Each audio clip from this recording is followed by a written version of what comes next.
Hello, everyone. Wednesday's lesson is called Faithfulness to Christ's Command. So I'll just be giving you some of my thoughts on the lesson today, and I'm sure you have your own and wish we were right together so we could share them. But when Jesus, tells us about, or when Matthew tells us about Jesus' parable of the lost sheep, he records these words of Jesus: "For the Son of Man has come to save that which was lost." Matthew 18:11.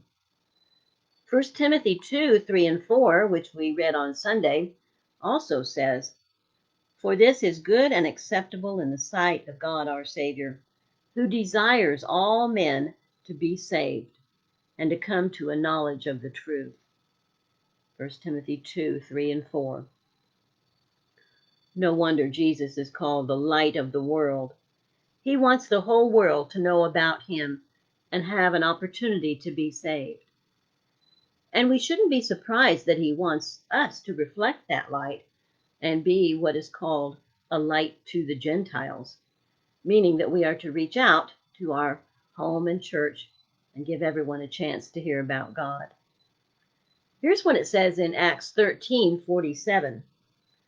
"For so the Lord commanded us, I have set you as a light to the Gentiles, that you should be for salvation to the ends of the earth." Acts 13:47. Revelation 14:12, as you remember, says that God's saints will keep the faith of Jesus. This must include being faithful to Jesus' mission to seek and save the lost, to go and make disciples of all nations, as Jesus told us to do in Matthew 28:19. The purpose of the church, then, should be to follow Jesus' lead and do all we can to be good witnesses. Our witnessing is not an option. It's part of our marching orders, isn't it?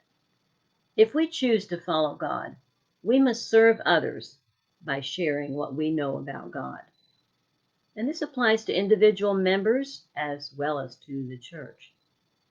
Tomorrow we'll talk about what should motivate our witnessing. And so I will see you tomorrow. I live stream this message on Facebook every day at 3 o'clock. We'll see you then.